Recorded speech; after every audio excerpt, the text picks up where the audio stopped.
Morning children, welcome back. The ghost of the mountains chapter के आज हम question answers देखने वाले हैं। पिछले वीडियो के अंदर चैप्टर का एक्सप्लेनेशन आपको मिल ही गया होगा। अगर आपने एक्सप्लेनेशन नहीं देखा तो चैनल पर जाकर आप प्लेलिस्ट में देख सकते हैं। तो चलिए आज के वीडियो में हम स्टार्ट करते हैं इसके क्वेश्चन आंसर्स। अगर आप चैनल पर न्यू है बच्चों तो चैनल को सब्सक्राइब कर लीजिएगा और बेल आइकन दबा लीजिएगा। चलिए स्टार्ट करें।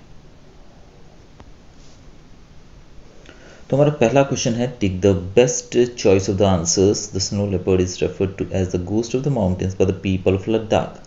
This is probably because. Options दे रखे हैं यहाँ पर 4, तो हम इसमें से फोर्थ ऑप्शन जो है उसको चुनेंगे। इट इज सेल्डम सीन, यानी कि वो जो स्नो लेपर्ड है वो रेयरली ही किसी को दिखाई देता है, इस वजह से लोग उसको गोस्ट ही कहकर पुकारते हैं। दूसरा क्वेश्चन है, ताशी's goats and sheep had been killed by the snow leopard. The family was dash. family कैसी थी? distressed, angry, content क्या थी? I think distressed and angry. So both 1 and 2 are the correct answers. Third question देखते हैं। Snow leopards had usually long tails, almost the length of their bodies. It helped them dash. Snow leopard की पूंछ काफ़ी लंबी होती है, almost अपनी उनकी body के जितनी ही। तो इससे उनको क्या मदद मिलती है? Beautiful, wrap their prey, keep themselves warm, और फिर ऑल ऑफ दीज। तो इसका करेक्ट आंसर है कीप देमसेल्स वार्म। अब हम बच्चों चलते हैं इसके क्वेश्चन आंसर्स की तरफ। पहला क्वेश्चन आपकी स्क्रीन पे है, what had Rigzin woken up early? Why had Rigzin woken up early and what had he plan to do for the rest of the day? वो जल्दी क्यों उठ गया था और आज वो पूरे दिन क्या प्लान कर रहा था? तो चलिए देखते हैं इसका आंसर। तो बच्चों आंसर है हमारा, Rigzin had woken up early because it was Buddha Purnima, which was a day of great religious significance for Ladakhi Buddhist. तो जो दिन था वो बुद्ध पूर्णिमा का दिन था, जो लद्दाख के ज़्यादातर लोग हैं बुद्धिस्ट, उन लोगों के लिए बहुत ही धार्मिक और ख़ास दिन होता है। His plan for the day were to help in the preparations for the special prayers that were to be held later that night in the village monastery. तो वो जल्दी तो इसलिए उठा था क्योंकि बुद्ध पूर्णिमा थी, और उसका प्लान था कि पूरा दिन वो क्या करेगा, वो प्रिपरेशंस जो हैं इस फंक्शन के लिए, ये जो उनका त्यौहार, इसके लिए जो प्रिपरेशन है, इसमें स्पेशल प्रेयर्स की जाती हैं, स्पेशल प्रार्थना सभा रखी जाती है मोनेस्ट्री के अंदर। तो उसने सोचा कि मैं आज जल्दी उठ गया हूँ तो मैं आज ये पूरे प्रिपरेशन में हेल्प करूँगा, जो कि रात को विलेज की मोनेस्ट्री में होने वाली थी। नेक्स्ट क्वेश्चन है हमारा, क्वेश्चन मैं आपको रीड करके बता देता हूँ। दूसरा क्वेश्चन आपका जो है, क्वेश्चन है हमारा, how did Rigzin learn about the snow leopard in the village? Why were the people rush towards Tashi's house? Rigzin को उस स्नो लेपर्ड के बारे में कैसे पता लगा? उसको काफ़ी चीज़ नॉलेज थी उसके बारे में, तो कैसे पता लगी? और लोग जो थे वो ताशी के घर की तरफ क्यों दौड़ रहे थे? आंसर देख लेते हैं। Rigzin learned about the snow leopard in the village when he was at the stream washing up and his friend Jigmet called out to him and pointed in the direction of Tashi's house. तो रिग्जिन को तब पता लगा कि वहाँ पर स्नो लेपर्ड है जब वो स्ट्रीम यानी कि नदी पे या झरने पे जब वो नहा रहा था या फिर कपड़े धो रहा था उस समय, और उसका दोस्त जो था जिगमेट, उसने उसको आवाज़ देकर बुलाया और ताशी के घर की तरफ इशारा किया। A group of people were rushing in the direction of Tashi's house because the snow leopard had entered the livestock enclosure there and killed many of the livestock. अब कुछ लोगों का ग्रुप जो था वो ताशी के घर की तरफ दौड़े जा रहे थे और ऐसा कह रहे थे कि वहाँ पर एक स्नो लेपर्ड घुस गया है जो कि उनके भेड़ बकरियों के बाड़े में घुस गया है, वहाँ पर उसने काफ़ी सारे जानवरों को मार दिया है, तो इसीलिए लोग उसके घर की तरफ दौड़ रहे थे। तीसरा क्वेश्चन देखेंगे। थर्ड क्वेश्चन है यहाँ पर, how had the calf manage to survive? Calf जो था, छोटा बछड़ा जो था, वो कैसे सर्वाइव कर गया?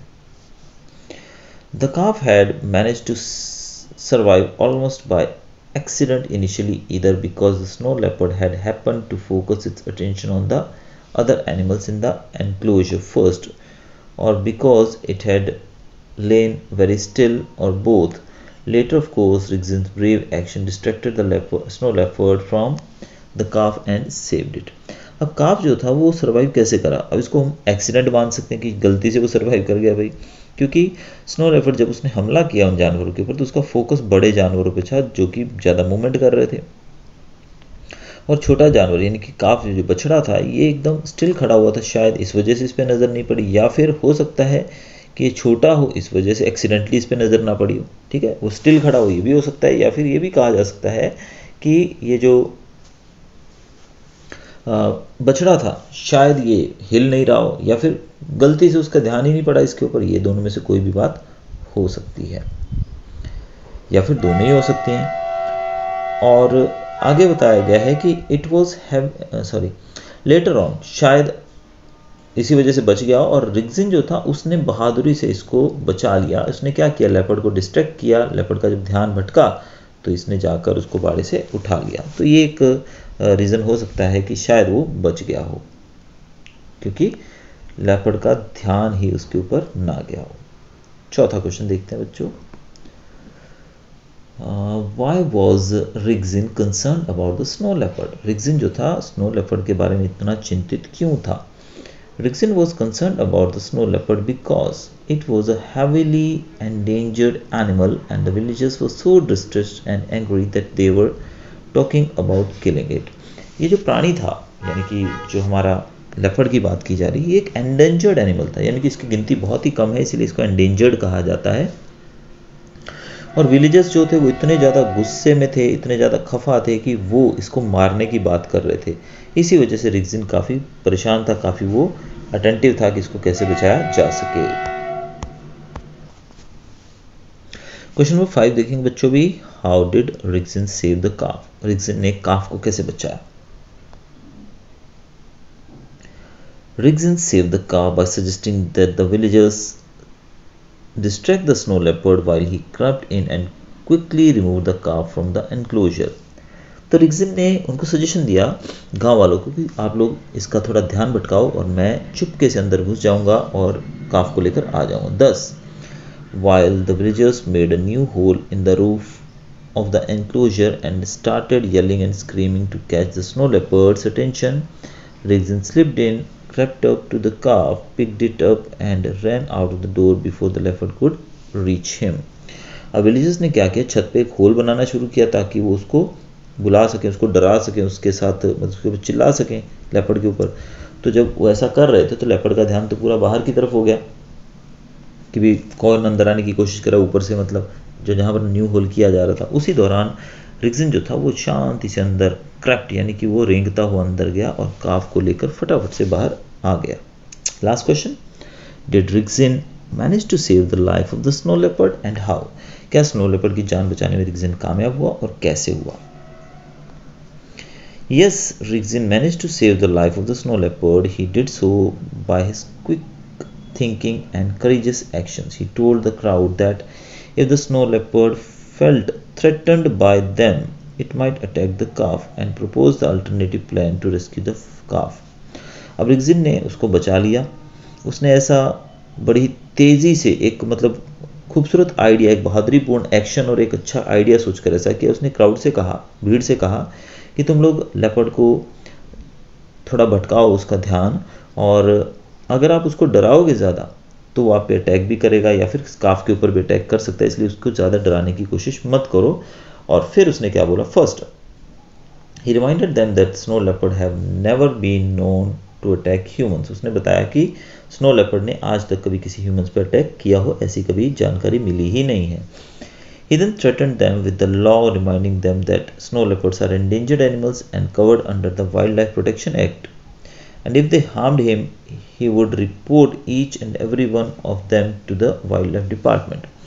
अब उसने ये भी उनसे कहा, उनको डराया कि ये जो जानवर है ये endangered है और अगर इसे मारा जाए तो जेल हो सकती है, सज़ा हो सकती है, और अगर आप लोग इसको मारते हो तो मैं वाइल्ड लाइफ प्रोटेक्शन एक्ट के अंतर्गत वाइल्ड लाइफ डिपार्टमेंट को इसकी जानकारी दूंगा जिससे आपको सजा होगी।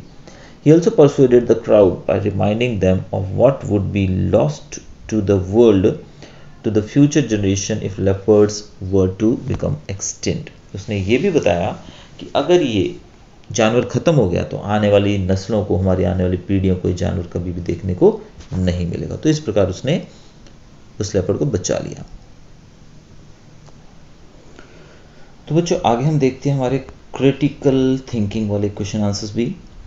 तो फर्स्ट क्वेश्चन आप देख सकते हैं यहाँ पर, the magnificent natural beauty of Ladakh has been beautifully captured in the story, explain. तो उसकी खूबसूरती को हमें एक्सप्लेन करना है। The magnificence of Ladakh has been beautifully captured in the story through the vivid description of its natural beauty and birds and animals. The author uses Rigzin's point of view to describe Ladakh in spring, the trees in blossom bursting with pinkish white apricot blossoms, flaming red rose, finches flitting in and out of trees, and of course the magnificent snow leopard.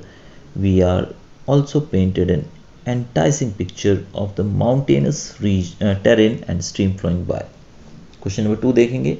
Rigzin showed some exemplary traits that mark a hero. Fill in the evidence. तो यहाँ पर कुछ options दे रखे हैं. ये question मैं explain नहीं करूँगा, आप यहाँ से खुद देख सकते हैं इस क्वेश्चन को. I think so. Third question देख लेते हैं इसका. Why are animals poached?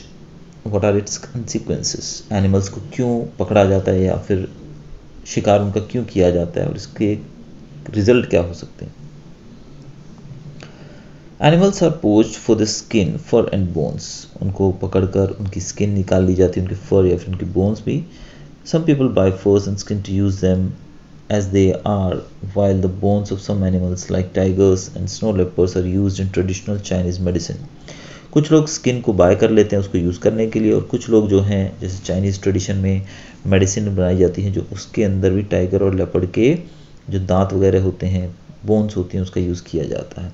The consequence of this is that these poached animals become endangered and move close towards complete extinction. तो इसका रिजल्ट ये होता है कि ये जो एनिमल्स हैं ये एंडेंजर्ड हो जाते हैं और एक्सटिंक्शन के करीब पहुँचते हैं. एक्सटिंक्शन मतलब होता है बिल्कुल ही ख़त्म हो जाना. जैसे कि आपको पता है अगर आप बात करें डायनासोर्स की, तो डायनासोर्स अवेलेबल नहीं है आज, तो they are called extinct. Next question है हमारा. Snow leopard has never attacked human till now in all the countries where it is found. There has not been even one recorded instance of an attack. तो इसका answer हमको देना है, तो देख लेते हैं और किस जानवर के बारे में पूछा कि कौन सा और जानवर है जो ऐसा आपने सुना. Snakes are commonly thought to be dangerous and attacked on sight. The students can discuss the difference between venomous and non-venomous snakes and how to identify them. They can look into snake behavior and see when they do and do not attack human beings. They can then look up some common misconceptions about snakes and explain scientifically why they are misconceptions. They can also conduct local interviews to find out about on ground misconceptions. तो उनके बारे में भी अगर कुछ हमारे मन में कुछ गलत चीज़ें हैं, धारणाएं हैं, तो सांपों के बारे में कहा जाता है कि सारे सांप जहरीले नहीं होते, बहुत ही कम सांप होते हैं जो जहरीले होते हैं. तो अगर हम उनकी थोड़ा जानकारी ले लें, कैसे पता लगे कि कौन सा जहरीला है, तो ऐसे जानवरों के प्रति जो हमारा नज़रिया है, हम मिसकंसेप्शन रखते हैं कि भाई ये जहरीले हैं और ये हमको मार ही देंगे, खा ही जाएंगे. तो ऐसे में हम देखें तो वो बिना मतलब के तो नुकसान नहीं पहुंचाते, थोड़ी उसकी जानकारी हो तो हम उसको भी बचा सकते हैं. नेक्स्ट क्वेश्चन है रियल लाइफ कनेक्ट के साथ जुड़ा हुआ क्वेश्चन, जैसे जनरली हमें मिलता है हर एक चैप्टर में. Wild life is an integral part of nature. As a young student how would you create awareness to protect wild life. Wild life को प्रोटेक्ट करने के लिए आप क्या करोगे? सीधा सा आंसर है, हम देख लेते हैं. पहला point, doing my research and educating the people in my life about the dangers being posed to wild life and what can we do to help. तो हम लोगों को बता सकते हैं कि एनिमल्स को हम लोग कैसे नुकसान पहुंचाते हैं और इनके मदद कैसे कर सकते हैं, दोनों चीज़ों के बारे में जानकारी हम उनको दे सकते हैं. दूसरा क्वेश्चन है volunteering with organisations that are working to protect wild life. Wild life को प्रोटेक्ट करने वाली जो ऑर्गेनाइजेशंस हैं उनके साथ जुड़कर काम करके. My actions, I can make small changes in my life that would help protect wild life, such as giving up the use of single use plastic that might influence others to make similar changes. तो हम plastic का use कम कर दें तो इससे भी जानवरों के ऊपर काफ़ी जो नुकसान उनको पहुंचता है काफ़ी कम हो जाएगा. Creating flyers and distributing them in my school and neighbourhood. मैं फ्लायर्स क्रिएट करूं और उसको डिस्ट्रीब्यूट करूंगा अपने स्कूल और नेबरहुड के अंदर, ताकि जो पक्षी हैं वो आसानी से रह सकें और बाकी जानवर जो उनको भी नुकसान ना पहुंचे. Writing to wild life conservationist and inviting them to come and speak at my school and neighbourhood. मैं जो एनवायरनमेंट को बचाने वाले जो लोग होते हैं उनको इनवाइट करेंगे अपने स्कूल के और नेबरहुड के अंदर, ताकि वो आकर अपने विचार लोगों से साझा करें, ताकि लोग वाइल्ड लाइफ के बारे में, उनके इंपॉर्टेंस के बारे में ज़्यादा जान सकें. तो बच्चों ये था हमारा वीडियो. होपफुली आपको मज़ा आएगा. वीडियो में सारे क्वेश्चंस आपको मिल गए होंगे वीडियो अच्छा लगा तो चैनल को सब्सक्राइब कीजिएगा। मिलते हैं नए वीडियो में। Till then good bye, thanks for watching.